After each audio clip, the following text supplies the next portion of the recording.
Lá no... É porque lá não. É porque quando o senhor postou as atividades lá, o senhor colocou lá que era para fazer manuscrito, aí eu tô em dúvida. É, não é manuscrito. Eu vou explicar para vocês agora, então, tá? Ok. Olá, tudo bem, então, com vocês? Vamos lá começar a nossa aula, então. É, Nós estamos tendo um pouquinho de estabilidade no sistema, por isso que estamos agora começando, mas se porventura cair, essa aula está sendo gravada e eu vou disponibilizar dentro da sala de aula já já para vocês, ok?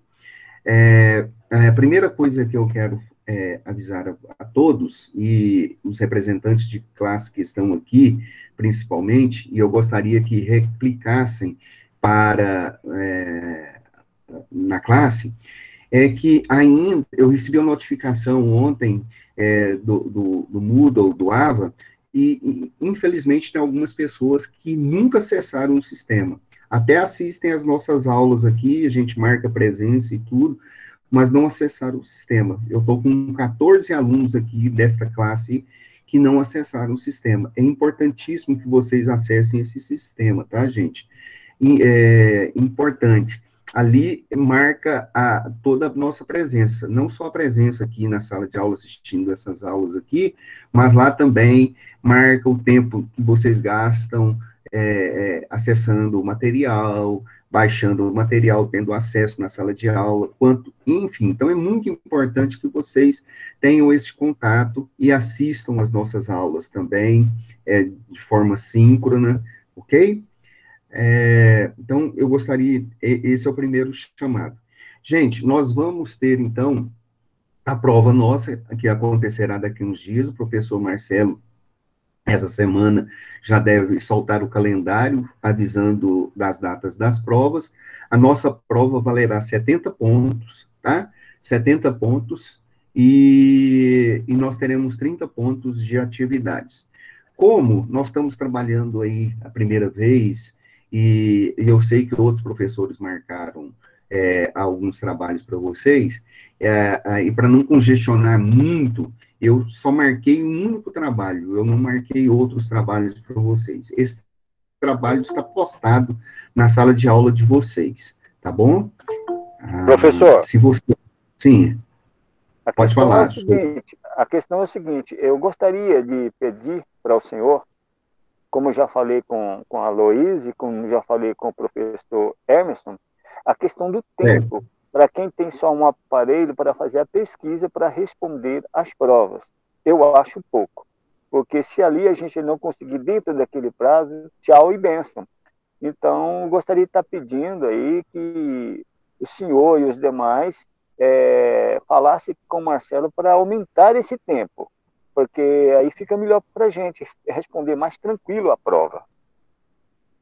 Uhum. Eu vou passar a reivindicação do senhor para o professor Marcelo. Na verdade, ele ontem à noite que passou um tutorial da instituição para nós, falando do tempo que todos os alunos vão gastar. Eu nem sei o tempo que foi, mas, todo jeito, eu vou pedir ao professor Marcelo e levar aí a consideração para vocês sobre o tempo necessário. Mas eu creio que dá tempo, sim. Mas a gente vai olhar. Não se preocupe com isso por enquanto, não, que vai ter toda toda uma preparação para vocês fazerem prova no Moodle. Ok, gente? Da nossa sala de aula, por favor, pode responder ou pode marcar no chat, por favor. Às vezes, se estiver travando, não tem importância, está sendo gravada. E eu disponibilizo, e também a questão da chamada, também não precisa ficar preocupado, já está todo mundo marcado aqui, tá bom? Olha, aqui nós temos exercício de fixação para composição da nota. Então, eu elaborei 15 perguntas para vocês. Cada pergunta dessa é uma questão da prova que vocês terão. A nossa prova será toda subjetiva, então nós teremos aí entre 10, 12 questões, e eu elaborei essas questões, tendo por base, tá? Tendo por base as nossas aulas, e cada questão da prova vai ser mais ou menos relacionado com as questões da prova, mais ou menos relacionado com esses exercícios de fixação. Esses exercícios de fixação está aqui, tá? Está aqui, são 15 perguntas, vocês deverão responder estas 15 perguntas. Como é que vocês, bom dia, Temer, como é que vocês poderão fazer esse trabalho, tá? Esse trabalho poderá ser feito de até 3 pessoas, tá? Você pode fazer sozinho, mas você pode fazer com 3 colegas, até 3 colegas. Então, tem a Laís, tem o seu João Batista, tem o Temer, que entrou aí agora. Então, os 3 podem juntar e fazer 2, 3 questões cada um e me enviar. E aí, a Laís estava perguntando mais cedo, tem que ser manuscrito? Sim, tem que ser manuscrito, porque, de acordo com o que foi definido no colegiado do curso, todos os professores têm pedido ele para fazer, têm pedido para ser feito manuscrito. Qual a intenção? A intenção é que, no mínimo, vocês copiem o material e enviem esse material para a gente. Pois, infelizmente, tem colegas de vocês que usam Ctrl+V, Ctrl+C, Ctrl+V. E aí fica muito fácil, né? Pega um trabalho de um colega e só muda o nome depois e envia para a gente. Então, para evitar ou para dificultar isso daí, para que vocês possam ter um contato maior, ter um contato maior com a disciplina, então a gente resolveu dentro do curso a fazer esse estudo em manuscrito. Então, vocês vão fazer em manuscrito, são 15 perguntas, aí vocês podem pesquisar aonde que vocês vão responder pesquisar e responder essas perguntas. Vocês, pelo acesso ao material que nós estamos disponibilizando para vocês. Primeiro, vocês têm um livro de Direito Eleitoral de José Jairo Gomes. É um clássico dentro do direito eleitoral, e nós tiramos essas 15 perguntas deste livro aí. Então, pesquisem no livro que vocês vão encontrar essas respostas. Também, vocês podem assistir às nossas aulas. A cada aula nossa, eu tive o cuidado de separar, no mínimo, uma ou duas perguntas de cada aula nossa, coloquei aqui para vocês responderem, e vocês, assistindo, conseguirão responder também facilmente essas perguntas. Terceiro, tem os slides que eu postei para vocês aí, os slides são resumos, é um material de apoio, mas serve de um norte para vocês. Quarto, tem um resumo que eu também postei de algumas aulas e estou postando, depois que eu terminar esta aula, vou postar um slide da aula de hoje, um resumo da aula de hoje, vocês podem pesquisar. E quinto, vocês também podem pesquisar na internet. Pesquisando na internet, vocês devem colocar a fonte, onde vocês encontraram aquelas perguntas, tá? Então, o trabalho de direito, eleitoral valerá 30 pontos, você pode fazer individual ou pode fazer com um grupo de até 3 pessoas. E aí, nisso aí, eu não vou meter a colher de pau aí, vocês se organizem, vocês sabem melhor do que eu como fazer isso daí para fazer esse trabalho da melhor forma em grupo, tá bom? Gente, como é manuscrito, vocês terão que converter este trabalho em arquivo .doc ou em arquivo em PDF, tá? Então, como é que vocês fazem isso? Vocês escaneiam esse material e me enviem. Na hora de salvar, salva ele em .doc, ou, se aceitar, né? Ou, então, em PDF, tá? Ah, eu posso tirar uma foto do meu caderno e me enviar? Gente, até pode. Só que muitas vezes o arquivo fica muito grande, muito pesado. Esse arquivo aqui, ele suporta 50 megabytes. Às vezes um arquivo,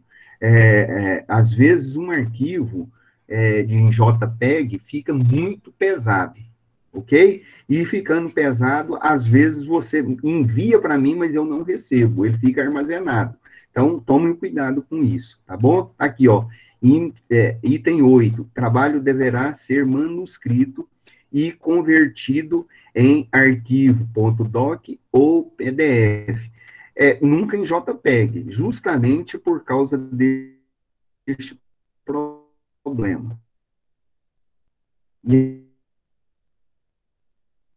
aí, quem perguntou aí agora, é manuscrito? Sim, é manuscrito pela definição. E aí, ó, com base nas aulas para vocês, responda essas questões que estamos trabalhando com vocês, tá bom? Essas questões que nós estamos aí com vocês. E eu concordo, tá, Lueli, com vocês, nesse sentido aí, mas é uma definição do curso, né? E a gente tem que seguir a determinação. Não, a ideia de que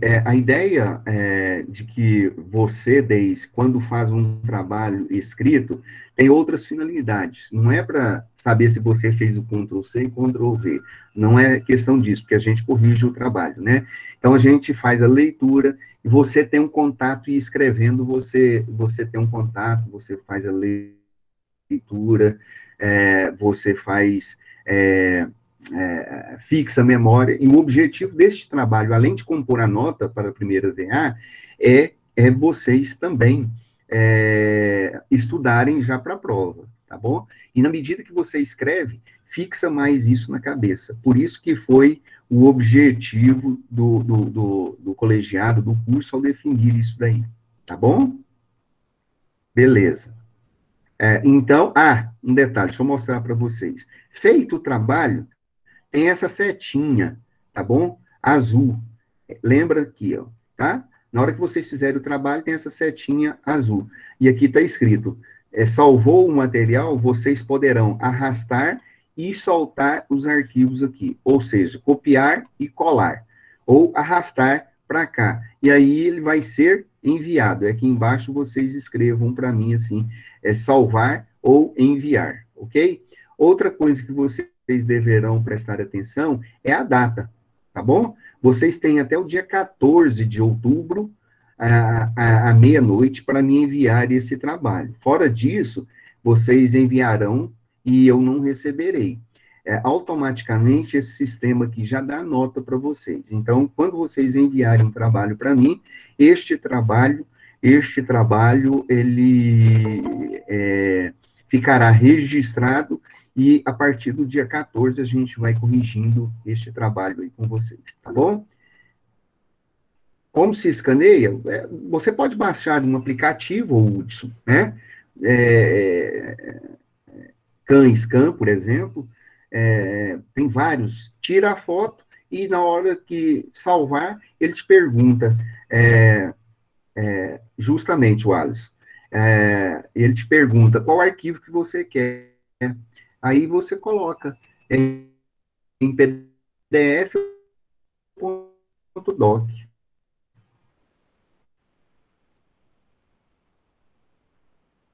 Não, Lué. Eu vou lá e dou visto no trabalho. Aí ele tem uma assinatura minha eletrônica. Eu dou visto no trabalho e dou a nota.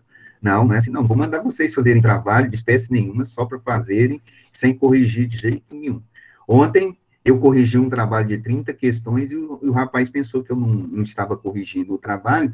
Das 30 questões dele, 17 não tinha nada a ver com o que foi pedido. Em outra disciplina, nada a ver. Ele simplesmente utilizou da expertise dele e foi colocando lá. E aí eu dei a nota para ele e conversei com ele bonitinho de noite. E na frente de todo mundo, igual eu estou aqui com vocês, ontem à noite.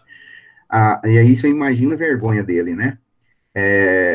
Imagine a vergonha dele. Aí ele pediu até no particular, professor, para. Falei, Não faz mais isso, tá bom? Então, vamos lá, gente, para a nossa aula. A nossa aula de hoje, tá? Ah, que tal o cara que colocou receita? Tem esse detalhe também, né? Tem muita gente que faz isso, né? Colocar receita de pamonha. É verdade. Olha, a gente encontra cada coisa, gente. Vocês não têm noção. Mas não é com vocês aqui, não, tá? Mas sem comentários. Ok? Vocês não estão vendo a tela dos slides agora, não, né? É só escrever. Não estão vendo isso. Tá certo, então. Beleza. Como o sistema está um pouco instável, eu vou comentar com vocês aqui a nossa aula, tá? Vou fazer um comentário com vocês a respeito do tema que nós vamos trabalhar, e daqui a pouco eu mostro o slide. O slide já está postado lá para vocês, tá? A aula de hoje, ela diz respeito ao registro de candidatura. O registro de candidatura é muito importante, tá? É o primeiro passo para aquelas pessoas que desejam. A prova vai ser marcada, Laís, durante a semana, tá? Com o professor Marcelo, ele vai soltar o calendário. Voltando, então, o nosso... o registro de candidatura, então, é o primeiro passo, um primeiro passo para todas aquelas pessoas que vão sair candidato para alguma eleição, para participação de alguma eleição, para participação em alguma eleição. Então, o primeiro passo que ele tem que fazer é seguir, ter qualificações específicas necessárias, que nós vamos falar aqui com vocês, para participar das eleições. E depois, então, fazer o registro da candidatura. Nós estamos vivendo, em época de pandemia, esse registro de candidatura, ele se encerrou no último sábado. Ele se encerrou no dia 26, às 19 horas. O prazo, esse não é o prazo normal, esse foi a exceção justamente por causa da pandemia, mas o prazo normal de registro de candidatura sempre do dia 5/7 do ano corrente, no corrente ano onde acontecem a eleição, tá? Então, no dia 5/7 é o prazo final para o registro de candidatura. Como nós estamos vivendo em época de pandemia, nós então tivemos um encerramento desses registros de candidatura na sexta-feira, no sábado, às 19 horas. Bom, eu queria, antes de falar especificamente sobre o registro de candidatura, eu gostaria de destacar algumas curiosidades desses registros de candidaturas para as eleições de 2020, né? Então, nós vamos ter as eleições que acontecerão no dia 15 de novembro e no dia 25 de novembro, e, segundo o TSE, o TSE recebeu mais de 517 mil registros de candidatura para a eleição de 2020, né? Deste total todo, nós tivemos aí, as eleições que nós vamos ter para prefeito, vice-prefeito e para vereadores. Deste total todos aí, nós temos 18 mil pessoas, 18.416 pessoas, tá? Que vão concorrer. Eu vou lendo aqui alguns dados que eu peguei.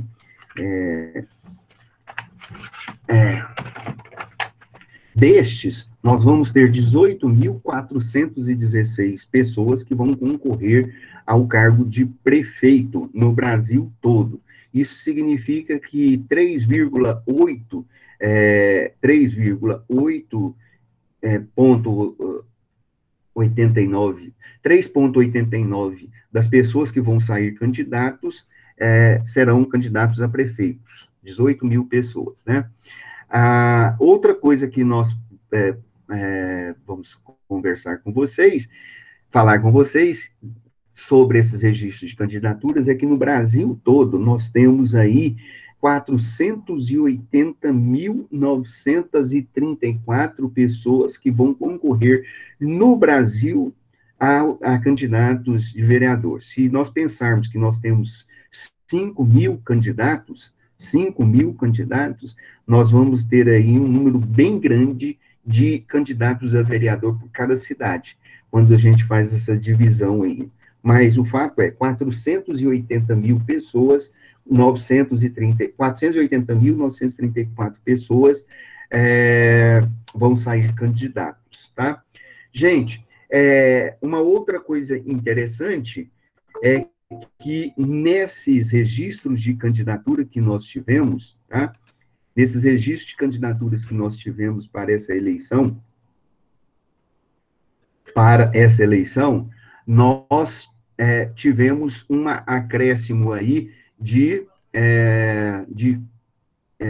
quase 20 mil candidatos, tá? Das últimas eleições, de 2016 até agora, tivemos um acréscimo aí de quase 20 mil pessoas. Em 2016, nós tivemos 496.927 pessoas que saíram candidatos para prefeito e vereador no Brasil todo, tá? Outra característica, tá? Outra característica, 67% das pessoas que saíram candidatos no Brasil são homens, seguindo uma tendência, tá? Seguindo uma tendência nas cidades brasileiras e nas últimas eleições, a presença ainda é majoritária de homens participando deste processo eleitoral. Lembrando que em outras épocas, 98% das pessoas que participavam de um processo eleitoral eram homens, tá? E nós tivemos 33,1% de pessoas participando agora das eleições e que são mulheres, tá bom? Outro dado interessante, tá? É que nós vamos ter 133 pessoas, eu achei isso aí muito interessante, que são candidatos a algum cargo para vereador ou prefeito, que são transgêneros, Então, nós temos 133 pessoas. E uma inovação, o TSE, tá? Eles aceitaram essas candidaturas agora e com um nome chamado nome social dessas pessoas. É um ponto positivo. Nós estamos vivendo um momento tão difícil, um momento de diversidade muito grande, e de racismos, de xenofobias, e aí as pessoas podendo registrar a sua candidatura com um nome social, ou seja, um nome diferente, como queiram ser tratados, talvez não para identificar que essa pessoa seja um transgênico, mas é um direito desta pessoa, e o TSE inovou, e está de parabéns por isso. Então, nós temos 133 pessoas que foram registradas aí, e essas 133 pessoas são transgêneros. Outra coisa, um ponto positivo, mais de 170 mil candidatos dos 520 que nós temos situam-se na faixa de 40 a 49 anos, né? Então, nós temos aí muitas pessoas com certo nível de escolaridade, muitas pessoas com uma família já definida e que resolveram participar ativamente do processo eleitoral. Isso é muito bom. Lembrando que essas pessoas têm que cuidar do seu comércio, do seu negócio, do seu trabalho, da sua família, e mesmo assim achou tempo, vamos dizer assim, para trabalhar e para participar e exercer a sua cidadania. Isso é um ponto positivo. Outra coisa, dos candidatos que apareceram aí, que fizeram a sua inscrição, seu registro eleitoral, tá? A 52% são casados. 52% são pessoas casadas, tá? Dessas 52%, seguidas dessas, nós temos 37% de pessoas que são solteiros. Depois nós temos divorciados, que são 8,44%. Nós temos os viúvos, que são 1,91%, e depois nós temos os separados judicialmente, que são 1,12%, né? O interessante é que os números de separados, por outras razões, não participam menos deste processo, mas alguns, segundo alguns entrevistados, afirmam que a sociedade não vê com bons olhos aquelas pessoas que não têm uma família definida como representante. Isso significa que, em certa medida, o eleitorado brasileiro ainda é conservador, né? Como falamos com vocês, né, o prazo terminou, o prazo do calendário eleitoral, ele terminou às 19 horas de sexta-feira, para o registro presencial das candidaturas na Justiça Eleitoral, né? Então, o registro terminou no sábado às 19 horas. Bom, mas por causa das dificuldades enfrentadas por partidos, por coligações, tá? Na transmissão dos arquivos pela internet, desde o início da semana passada, com um congestionamento muito grande no site da Justiça Federal, o ministro e presidente do TSE, Luiz Carlos Barroso, emitiu uma portaria, número 704, que permitiu que toda a documentação para registro das candidaturas fossem entregue até às 8 horas da manhã da segunda-feira, ok? Beleza. Se tiverem alguma dúvida, pode me chamar aqui no chat, e quiserem a gente conversar, pode falar. Ah, sim. Professor, parece que em algumas cidades estão faltando candidatos. Tem lugar que possuem apenas um candidato a prefeito. Por que isso acontece? Seria por falta de interesse? Seria por falta de interesse da população? Bom, num certo sentido, demonstra que sim, né? Um determinado interesse da população, ou daquela circunscrição, ou daquela região, das pessoas se engajarem neste processo político, porque um candidato é um problema sério, né? Se tudo correr dentro da normalidade, dentro do processo eleitoral, ele vai ser eleito, provavelmente, né? Sim, e aí tem a questão da legitimidade, né, das eleições, mas tudo isso vai ser medido depois. Sim, seu João, pode falar. Obrigado. O que a nossa amiga Érica acabou de citar aí, ontem eu acompanho muito a CBN Notícias, falava sobre isso. A certeza que ele tem de ser eleito. A menos que ele mesmo não vote nele, a família não vote, e o pessoal desista, né? Aí vai ficar muito feio para a cidade e para ele, candidato. Mas mas isso está acontecendo por aí. Isso está acontecendo realmente o Bruno, o Alex Domingos não pediu entrada aqui, não apareceu nada para mim, não. Pede para ele sair e entrar de novo, que aí a gente aceita, tá? Outra coisa, então, Érica, realmente acontece isso daí, né? Mas eu vou comentar com vocês o que pode acontecer já se as pessoas não participarem. Pode ter outra eleição para o prefeito marcado, então, pela Justiça Eleitoral, tá? Mas aí nós vamos ver por que isso acontece, quais as exceções e como isso e qual o problema que isso gera. Não é só esse problema. Aqui você está surgindo, aqui você está falando um problema, aqui você está falando um problema de baixa participação. Agora, tem cidades aqui, no Brasil, que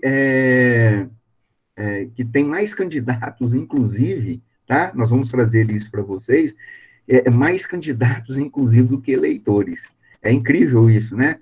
E isso aí demonstra fraude eleitoral. Mas esse é um caso que nós vamos comentar com vocês já já, tá bom? Deixa eu falar também, gente, sobre alguma curiosidade, a respeito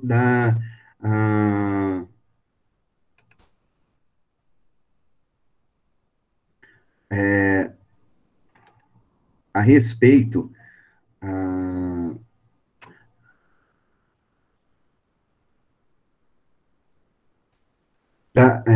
de algumas curiosidades com respeito aos candidatos aqui de Anápolis, né? Então, aqui em Anápolis, gente, nós temos 269 mil pessoas, 269.556 pessoas que são eleitores. Houve um acréscimo da eleição de 2016 para cá em 5,85, tá? Ou seja, aumentou o número de pessoas votantes.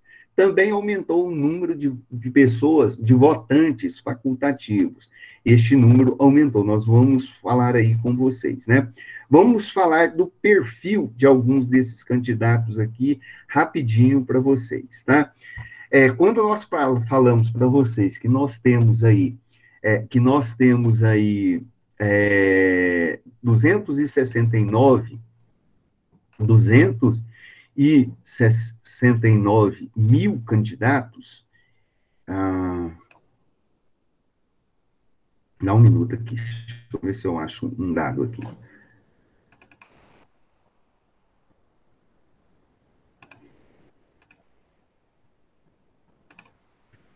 Nós temos 269.556 candidatos. E quando nós falamos para vocês que houve um acréscimo de 5,85% no número de votantes, significam que 8.989 pessoas aumentaram o número em 8.899 pessoas que vão votar nas próximas eleições, quer dizer, 89.900 eleitores. Deste total, gente, tá?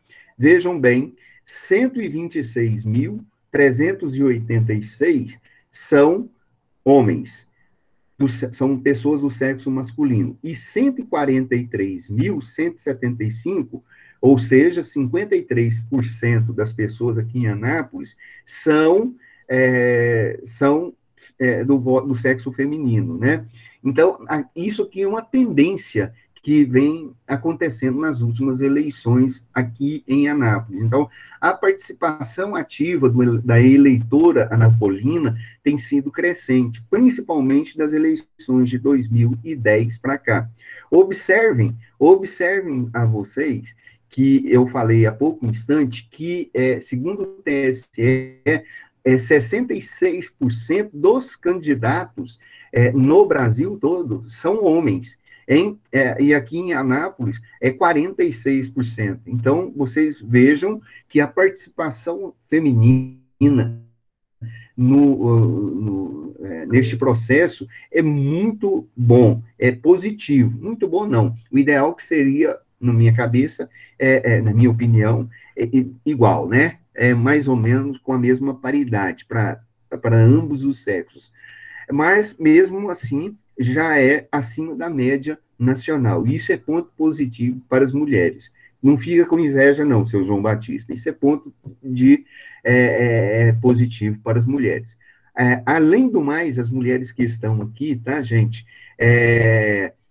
As mulheres que estão aqui, elas têm um nível de escolaridade maior, que é outro ponto positivo. Isso significa que tem um certo esclarecimento maior do que os homens. E, além do mais, tem uma participação mais ativa, gostam de participar dessas eleições, né? Então, isso é um ponto positivo positivo que nós temos que levar em consideração no que diz respeito ao nosso eleitorado aqui brasileiro, anapolino. Professor, Sim, seu João, pode falar. eu estou tranquilo quanto a isso aí. Elas merecem, elas são capazes. Eu só peço aí a nossa amiga que é candidata lá em Corumbá, que sendo eleita, eu quero ser o assessor. Só isso. Você vai votar nela? Uai, não, porque eu sou aqui de Anápolis, não transferi meu título para lá. Eu já falo Vai trabalhar sério. para ela? Se ela O senhor vai quiser, trabalhar para ela? se ela quiser me convocar, eu irei. Então, tem que ter tudo isso aí, levar em consideração, né? Não, eu Bom, mas vou e não precisa. Não, vou tranquilo. outra coisa, vejam bem, já que as mulheres estão aí fazendo joinha aí, então vamos lá, né? Vejam bem, ainda sobre o perfil do eleitor anapolino, a faixa etária de 45 anos a 59 anos perfaz um total de 37.395 votantes, tá? E deste total, nós temos 26%, 26,12%, que é do eleitorado feminino. Vejam que coisa boa, né? É, é, em contrapartida, os homens são 31.494, perfazendo um total de 24%.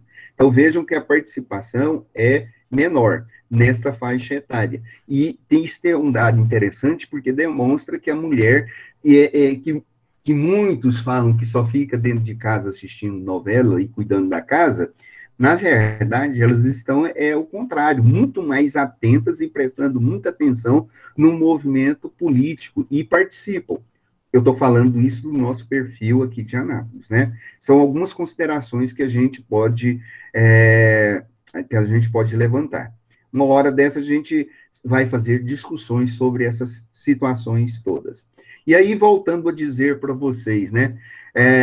As mulheres com ensino médio que tem um ensino médio completo são maioria absoluta.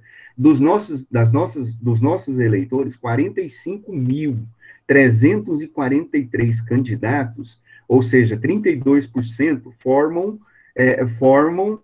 têm um ensino completo, ensino médio completo, isso para as mulheres. Em relação aos homens, são 36.046, dá 28% do total dos eleitores do sexo masculino, né? Então, as mulheres são mais esclarecidas, não adianta os homens ficarem aí falando mal de mulher, né? Os homens por uma série de eles não conseguem terminar o ensino médio, e aí fazem um total de 28%, ou seja, são quase 4% de, de índices menores do que as mulheres no que diz respeito aí achei muito interessante, né, e foi até meu filho que chamou atenção para este dado, é que houve um acréscimo de números de votos facultativos, né? Como nós já falamos com vocês na aula passada, de acordo com a Constituição, o alistamento eleitoral e o voto, eles são obrigatórios para todos os eleitores que são maiores de 18 anos, né? E eles são facultativos para os analfabetos são facultativos para os analfabetos e maiores de 70 anos, bem como são facultativos para os maiores de 16 anos e menores de 18 anos. Pois bem, de acordo com o TSE, aqui em Anápolis, nós tivemos registrado 1.036 eleitores, e meu filho, né, um deles aí que fez questão de participar, de querer votar. Ele tem 16 anos, e aí ele quis votar.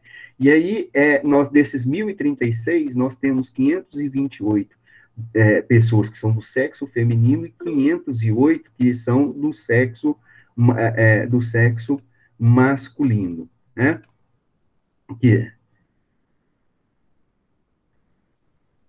Isso, que são do sexo masculino.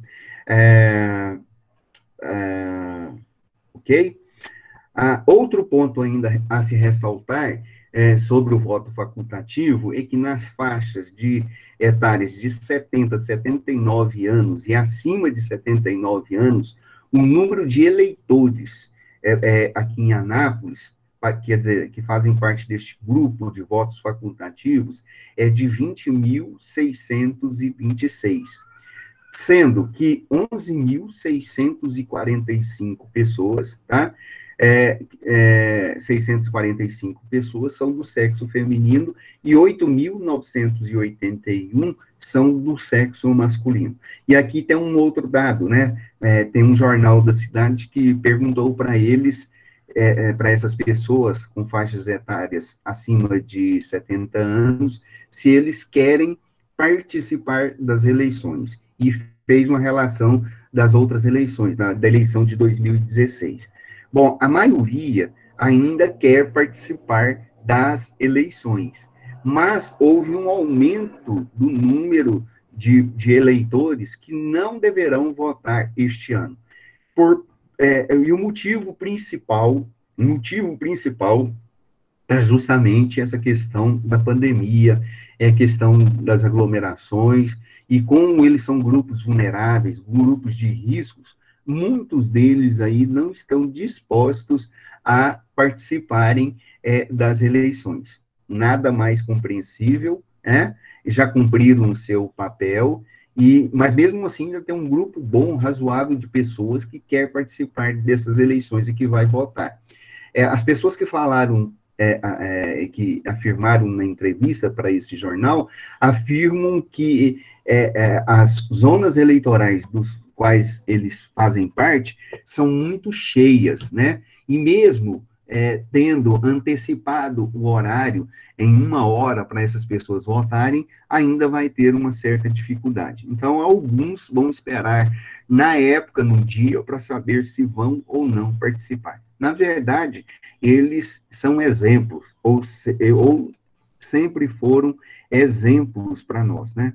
Meu avô faleceu aos 102 anos, já tem uns 10 anos, né, que ele faleceu, mas ele faleceu aos 102 anos, e tem uma coisa muito interessante que ele fazia, era votar, ele fazia questão, no dia da eleição, que nós levássemos ele para votar. Bom, e isso aí é um exemplo para nós, foi um exemplo muito grande para nós, né? Bom,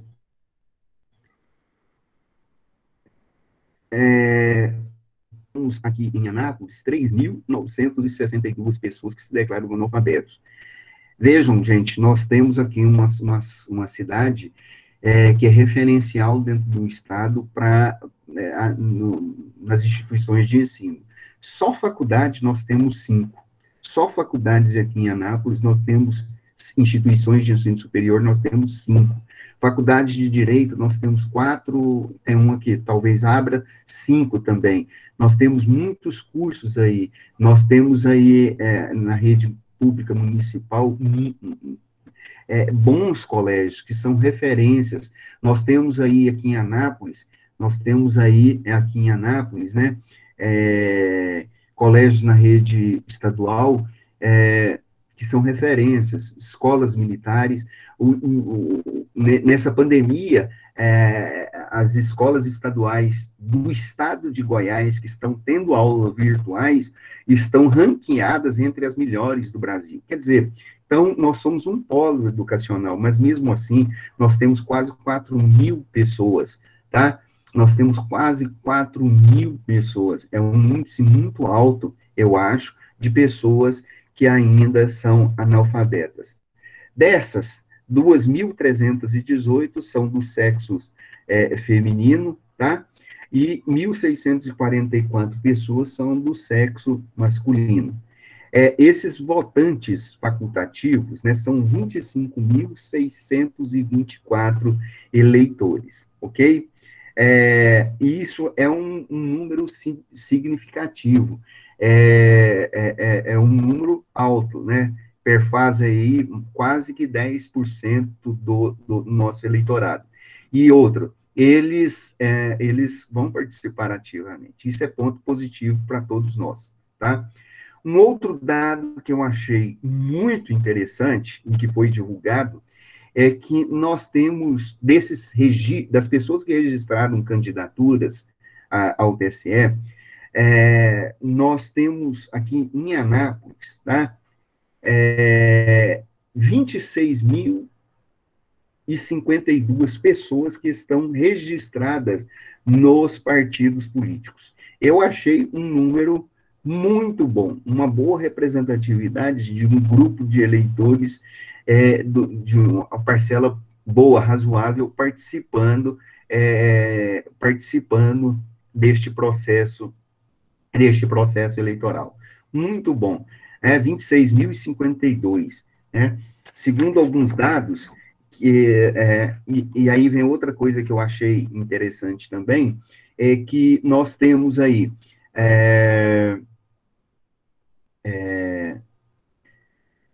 dessas 26 mil pessoas, nós temos aí 5 partidos que abrigam uma quantidade razoável, né, de eleitores. Por exemplo, nós temos no PV, no Partido Verde, 3.229 pessoas. Nós temos no PT 2.995 eleitores, né? Pessoas que participam dos partidos políticos. O PSDB, nós temos 2.845. O MDB, nós temos 2.253 pessoas. E nós temos o PP com 1.984 pessoas. São os 5 maiores partidos em Anápolis com número de filiados. E os menores partidos aqui em Anápolis, que têm menor número de filiados, o PCdoB, só tem 3 pessoas, PCO só tem 3 pessoas, a Rede Solidariedade tem 18 pessoas, PMB tem 24 pessoas, tá? 24 pessoas, e o PSTU tem 50 pessoas. Então, esse aqui são alguns dados, né, que eu resolvi trazer para vocês aqui, para nossa discussão sobre registro de candidatura. Eu quis trazer esses dados aqui para falar sobre o perfil do eleitorado brasileiro e também do perfil do eleitorado anapolino, para a gente saber quem são os eleitores e alguns dos candidatos, né? Nós tivemos aqui em Anápolis, nós temos aqui em Anápolis até o último balanço que eu vi, nós vamos ter 18 candidatos, tá? 18 candidatos, 18 candidatos a prefeitos e vice-prefeitos aqui em Anápolis, tá? E nós vamos ter 1.186 candidatos, tá? 1.186. Se eu não me engano, nós vamos ter, são 25 vagas para vereadores aqui em Anápolis, 25, 23 ou 25? Acho que é 25, né? Então, nós temos 1.186 com 27 partidos que registraram candidaturas e que vão sair candidatos aqui. Eu acho muito, né? Eu acho muito, mas isso também é democracia, e isso é um ponto positivo para todos nós, ok? Vou compartilhar novamente aqui a tela com vocês. Se travar, eu tiro aqui, eu tiro a tela e aí a gente continua na nossa discussão. Vou mostrar o slide que está aí para vocês.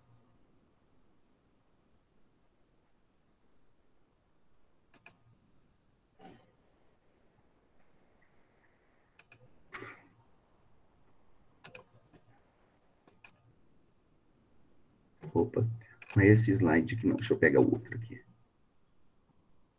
O slide que eu disponibilizei para vocês é esse aqui. Vocês estão vendo ele?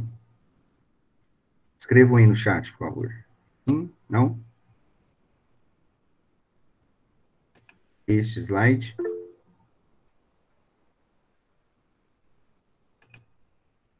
Sim, ótimo. Então tá bom. Deixa eu mostrar ele aqui para vocês. Ele está lá no site, ele está lá no portal ABA, tá? Vamos lá. Esse aqui nós já foi alistamento eleitoral, já foi. Tá? Eu vou tirar eu vou fechar o rosto aqui, para não pesar o sistema, já que deu estabilidade, tá bom? Mas continua aí olhando o alistamento eleitoral, ok?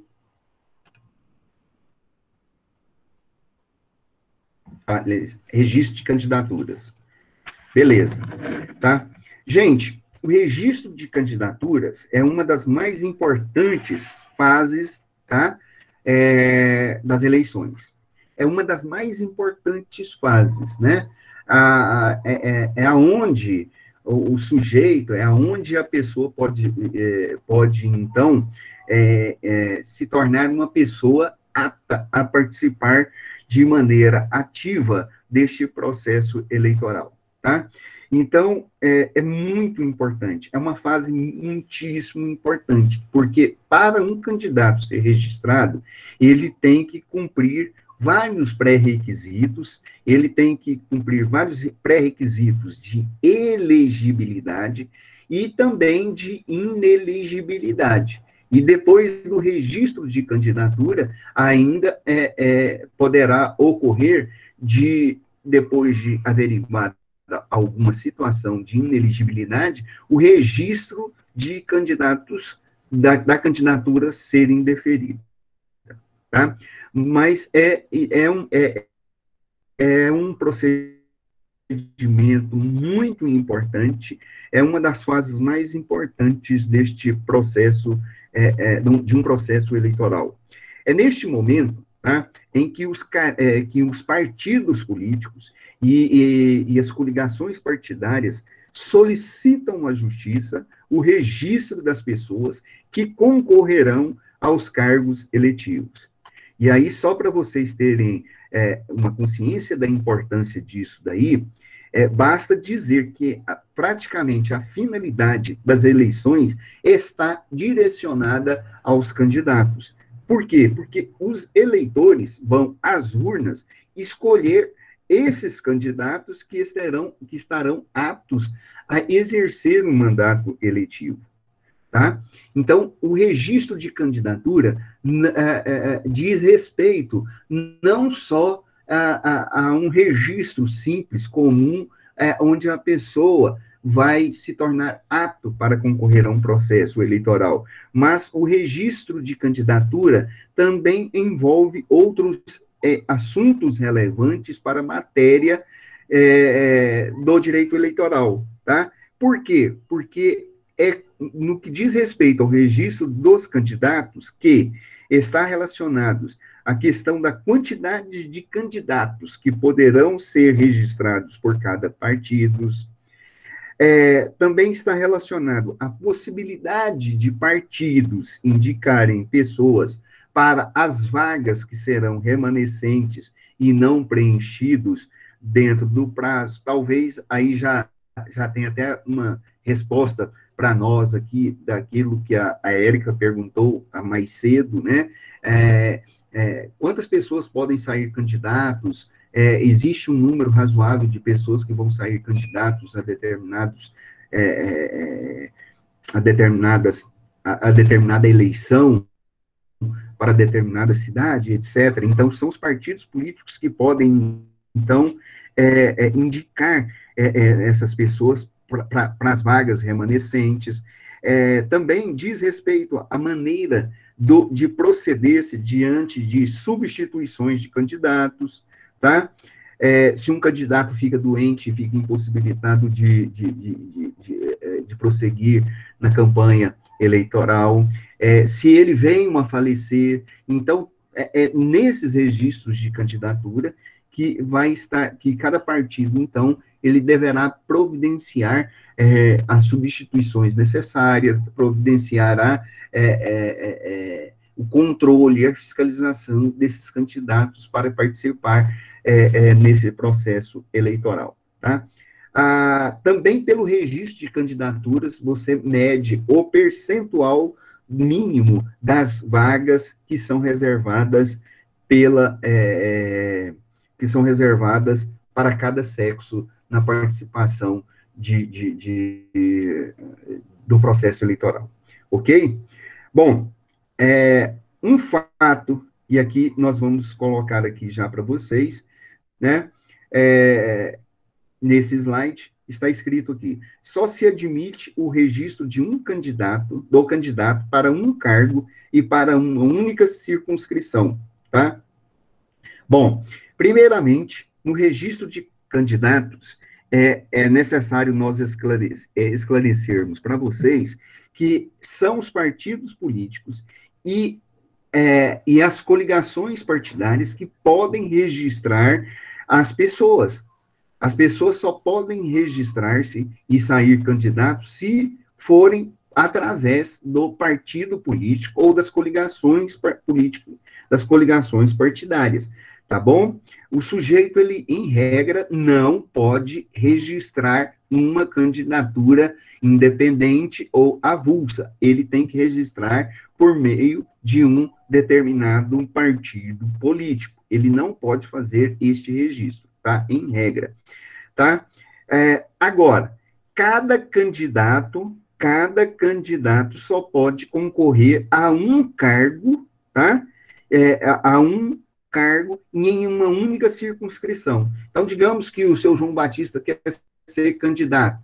Ele não pode ser candidato a vereador aqui na nossa região, na circunscrição de Anápolis, e ir lá na circunscrição de Nerópolis e sair candidato também por lá. Não, ele não pode. Então, o candidato só pode fazer o seu registro de candidatura por meio das coligações e dos partidos. Segundo ponto, ele só pode participar para um cargo. Ele só pode concorrer para um cargo, ele não pode concorrer para vários cargos, ok? Qual o resultado disso daí? Tá? O resultado disso daí, a consequência disso daí, é que cada partido pode indicar muitos candidatos, mas cada candidato só poderá disputar um único cargo. Ponto. Essa é a primeira coisa que nós queremos falar com vocês aí. Um segundo ponto, tá? É que, como em todas as fases, tá, do processo eleitoral, o registro de uma candidatura está sujeito a prazos determinados. Tem período certo para iniciar e tem período certo para finalizar, tá? E qual seria este prazo? O prazo correto, o prazo certo, o prazo começa sempre no dia em que o partido, tá, realiza a convenção partidária. No dia que aquele partido realizou aquela convenção partidária para a escolha dos seus candidatos, tá, a determinado cargo político, a concorrer a determinado cargo político, então ele já pode, começa-se o prazo para registro do candidato. Tá? Então, quando é que esse prazo começa? Esse prazo começa na data da convenção partidária. Geralmente, lembrando, né? Lembrando que sempre ocorre entre os dias 10 e 20, dia 10 e 30 de junho de cada ano eleitoral. Então, todo ano eleitoral, as convenções têm que ser realizadas entre o dia 10 e o dia 20, dia 10 e o dia 30 de junho, nos anos em que vai ter eleições. Por exemplo, as próximas eleições serão daqui a 2 anos, 2022. No dia 10 ao dia 30 de junho de 2022, todos os partidos políticos que quiserem participar daquele pleito deverão fazer a sua convenção, partidária. Bom?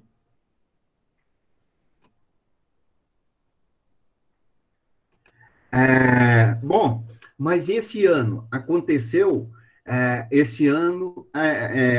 de maneira diferente, lógico,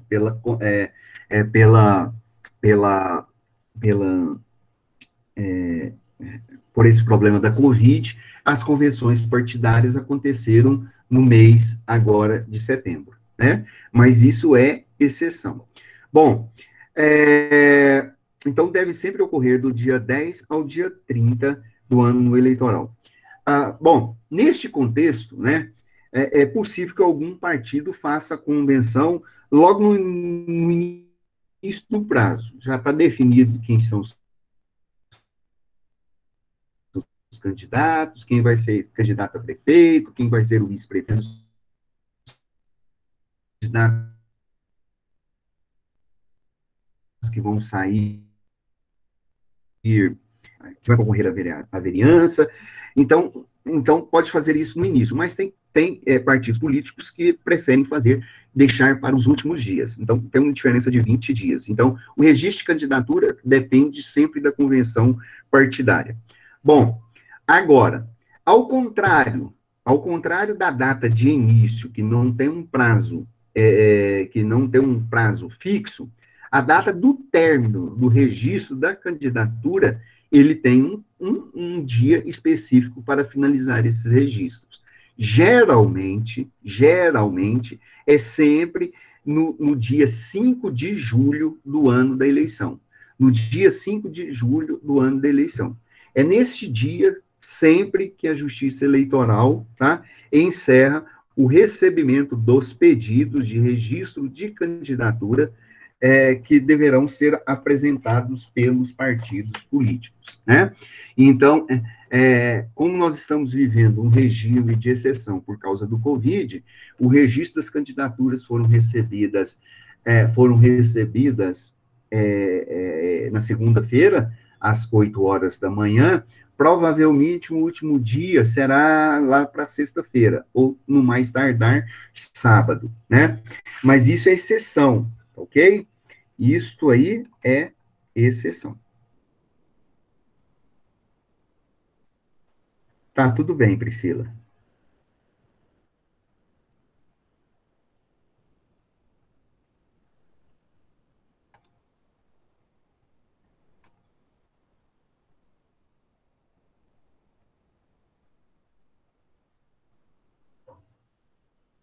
Você que pode ser liberado. Eu não entendi, Priscila, Evelyn.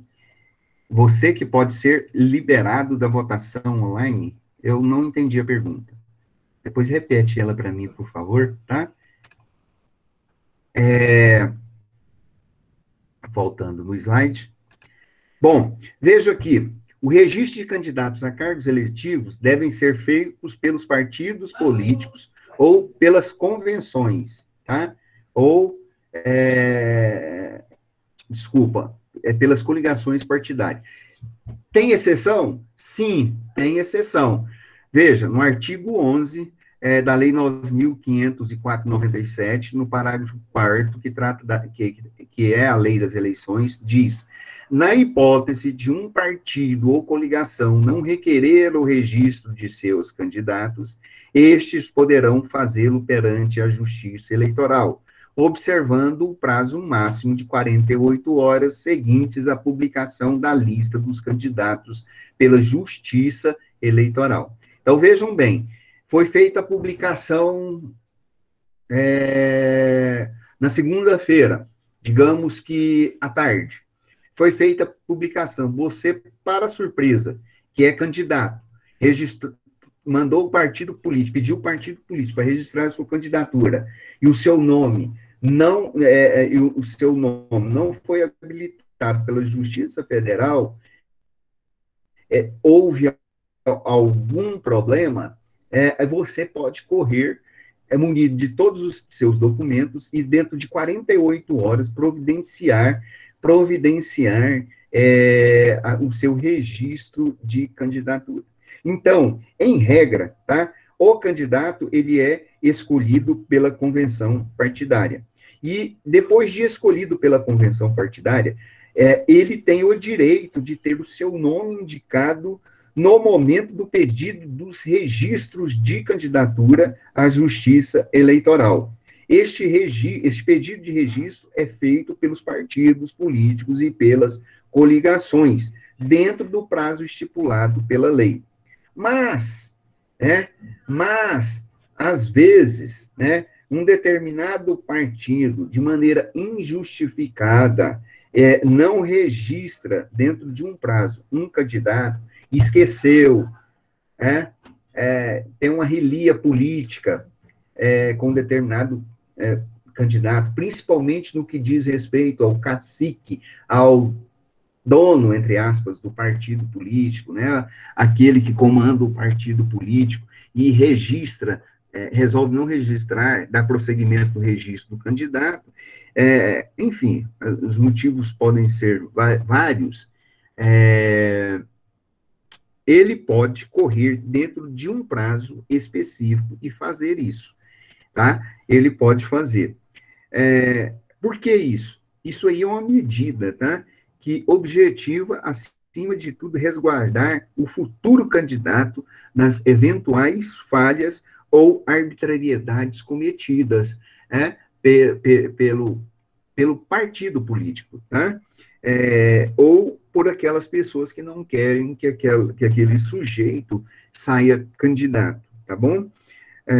E aí ele terá esse prazo, então, de 48 horas, a partir da publicação da Justiça Eleitoral, para registrar a sua candidatura. Ok? Bom, a competência para o registro desses candidatos é do TSE, candidatos a presidente e a vice-presidente, TSE, tá?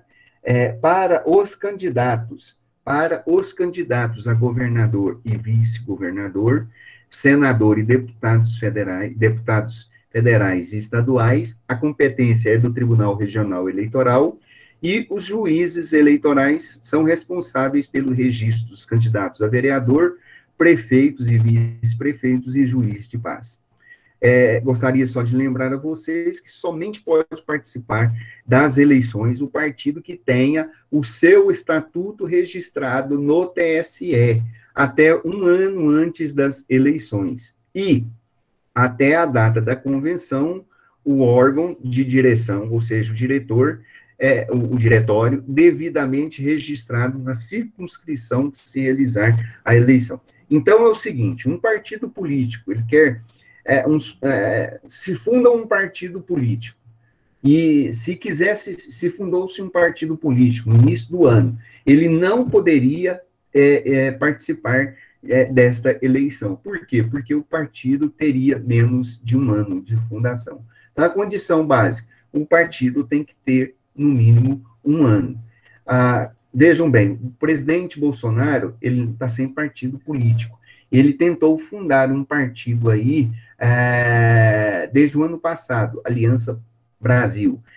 Acontece que não é fácil fundar um partido político com amplitude em todo o território nacional. E ele não conseguiu. Deve tentar isso para final de ano, início do ano agora. E aí, se ele conseguir fundar esse partido político, ele poderá registrar candidatos para participar de alguma eleição a partir do ano que vem. Mas caso isso não aconteça, é impossível ele participar de uma eleição, se ele não tiver, no mínimo, um ano de registro. Além do mais, se ele vai participar em determinada circunscrição, ele deverá registrar naquela circunscrição pelo menos 6 meses com antecedência, tá? Bom, registro de candidatos a presidente, vice-presidente, governador, prefeito e vice será feito em uma chapa única. Presidente, vice-presidente, o registro de candidatura poderá ser feita em chapa única, ok? Aí o presidente da República pode perder o mandato? Pode ser impeachmentado. Nós já tivemos aí 2 casos, a Dilma e o Collor, né? E aí eles foram substituídos, né? Foram substituídos pelo vice, no caso, Itamar Franco e depois Michel Temer. Então, podem ser substituídos, mas o registro da candidatura é feita em chapa única. Podem ser do mesmo partido ou podem ser de coligações. O registro de candidato a senador pode-se fazer com 2 suplentes, ou deve-se fazer, na verdade, com 2 suplentes, né? Que pode ser do mesmo partido ou de partidos diferentes. Isso aí, quem resolve isso daí, isso é resolvido no momento do registro das candidaturas.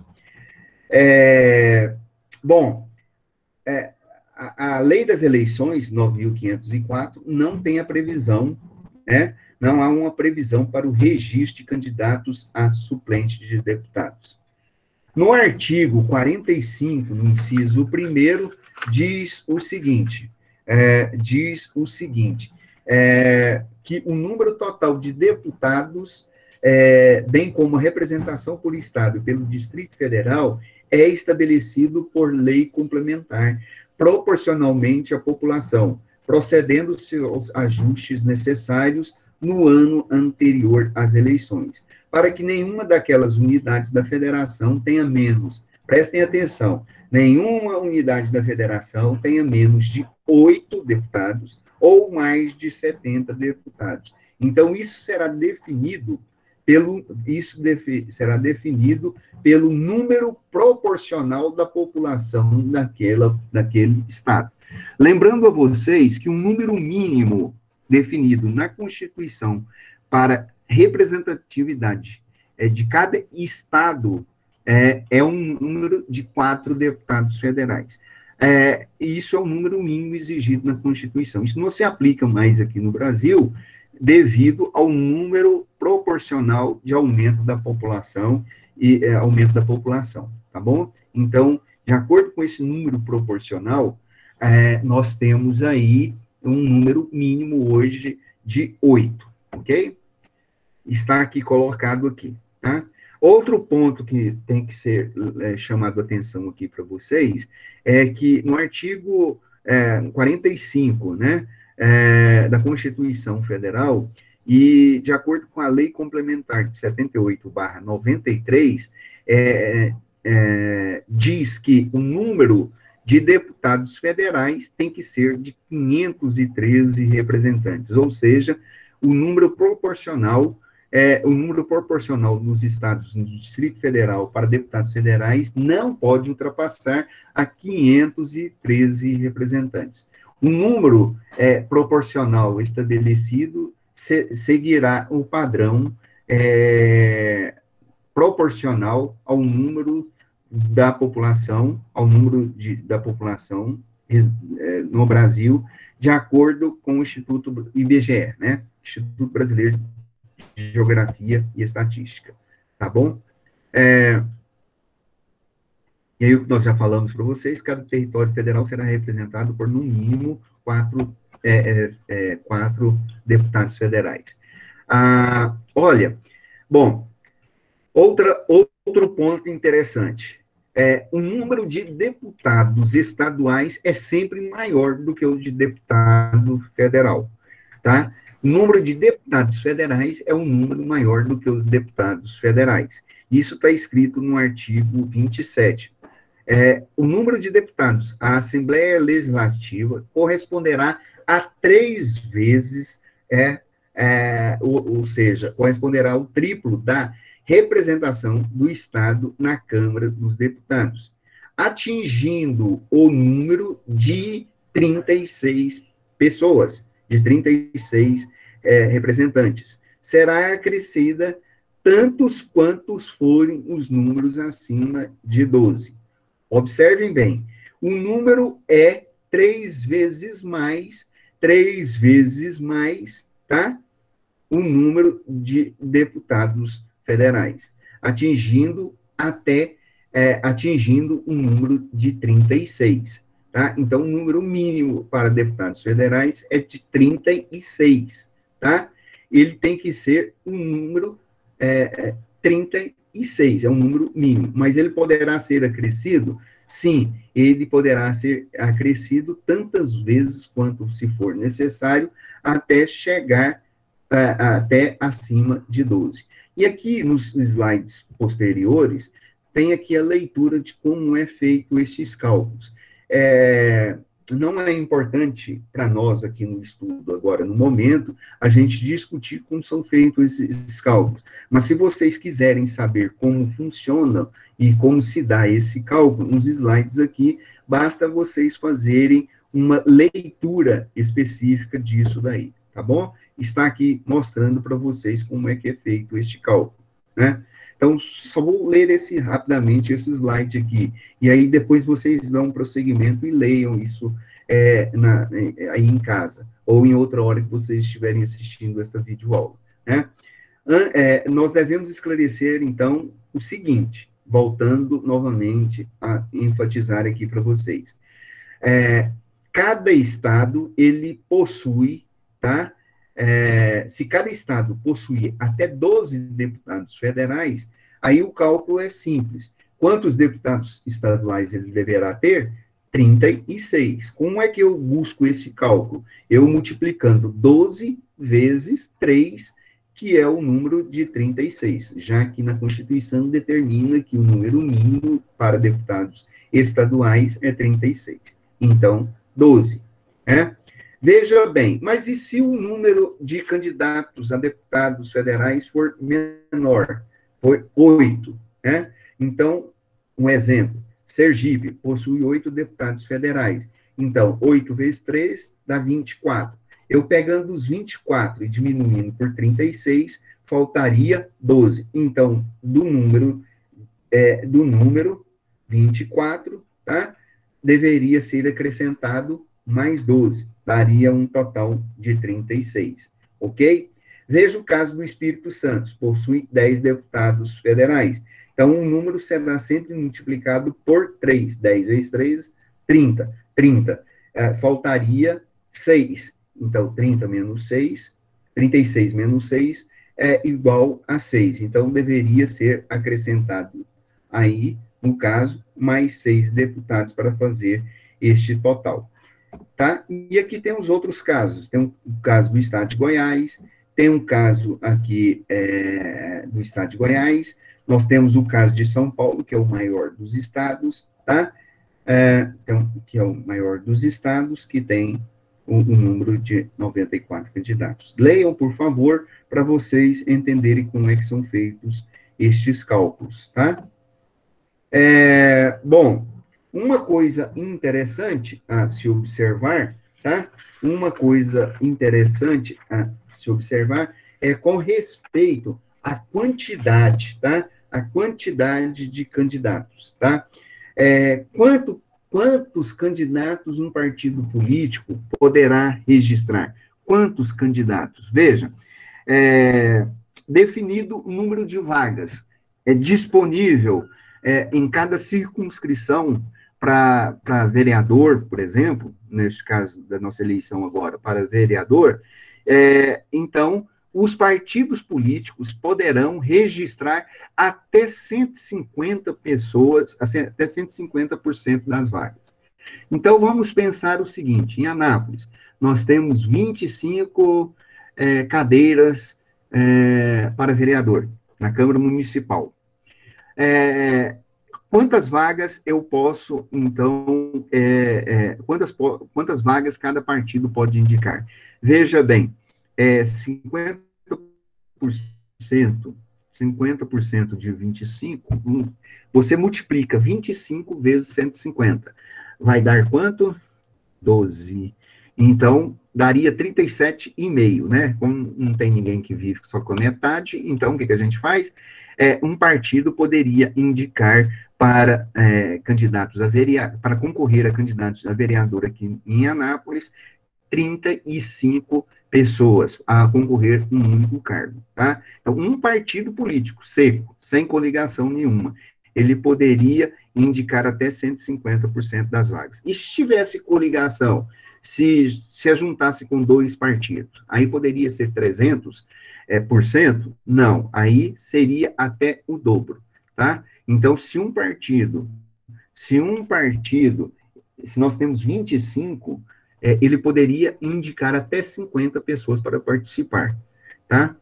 Esse é o cálculo correto. Obviamente, tá? Este número se refere às candidaturas nas eleições proporcionais. Se, na unidade federativa, o número de deputados federais não exceder um número de 20, os quantitativos para o registro de candidatos a deputado federal, estadual e distrital será um partido sem coligação até o dobro das vagas, ou seja, 100%. Para a coligação, terá sempre um acréscimo de 50% no número acima, ou seja, o triplo das vagas. Isso de acordo com o que está escrito no artigo 10 da lei das eleições. Tá? Essa observação que nós falamos aqui, ela não se aplica, no caso, nas eleições municipais, mas apenas as eleições para deputados. Então, prestem atenção, gente. A quantidade de candidatos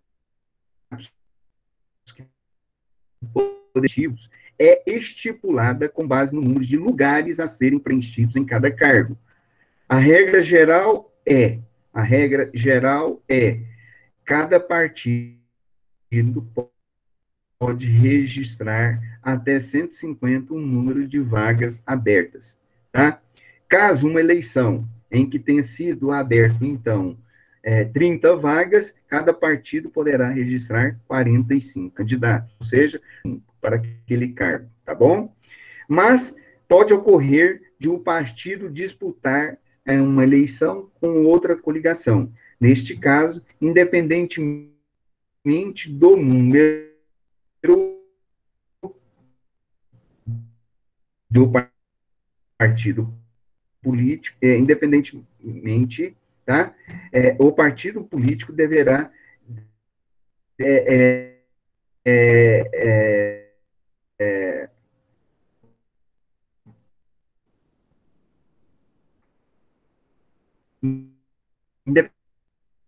independentemente será. Bom, gente, eu vou parar aqui parar a apresentação, ok?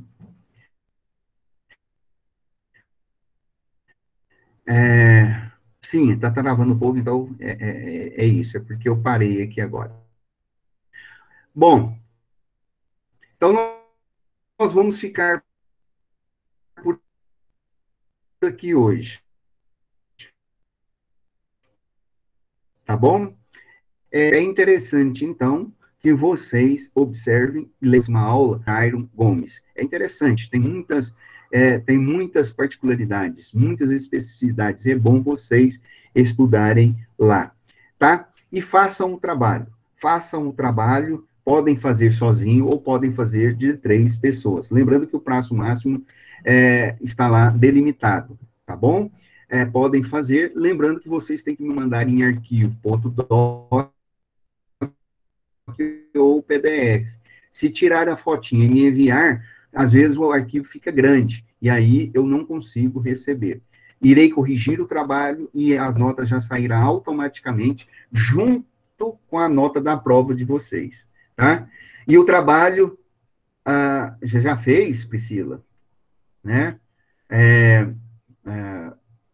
E aí tem as regrinhas básicas estabelecidas lá para todos vocês, tá? Para todos vocês lá no liceu, ok? Alguma pergunta que não seja do trabalho, primeiro vocês têm que ter o contato, porque muitos nem tinham visto. Alguma pergunta sobre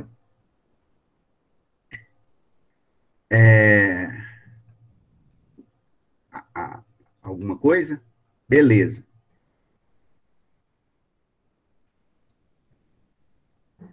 Ok. Tá bom. Deixa eu fazer rapidamente a chamada aqui, só para ficar registrado. E a gente olha aqui. Tá bom, Márcio Green, não tem importância não.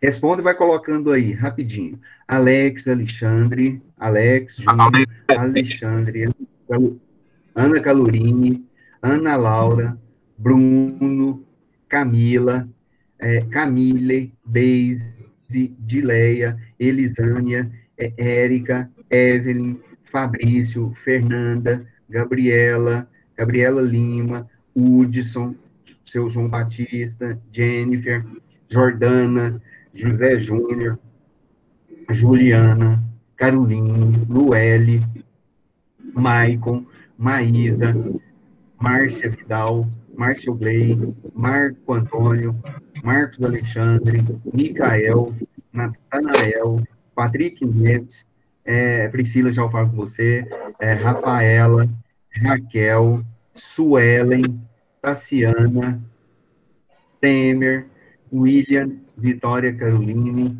o Alisson, Vinícius. Mais alguém que eu não chamei o nome?